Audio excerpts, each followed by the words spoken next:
If you're seeing the Epic Games Launcher error code, IS0009, don't worry. In this video I'll show you a simple fix that can help get your game launching again.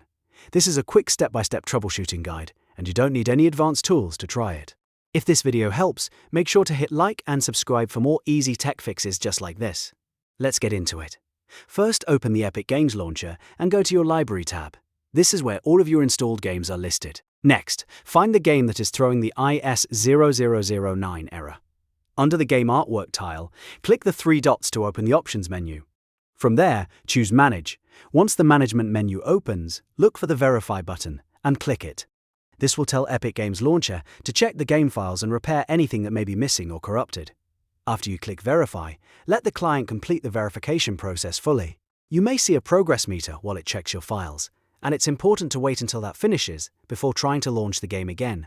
In many cases, that alone can resolve the IS0009 error. If the issue still appears, there's one more thing you should try.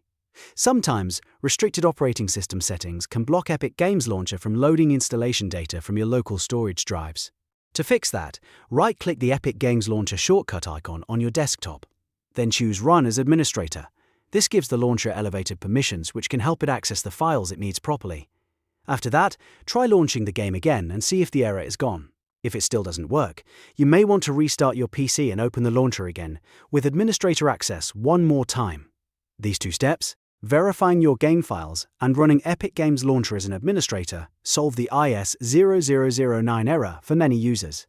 If this guide helped you out, please hit the like button and subscribe for more gaming fixes, PC troubleshooting tips, and step-by-step tutorials. Thanks for watching, and I'll see you in the next one.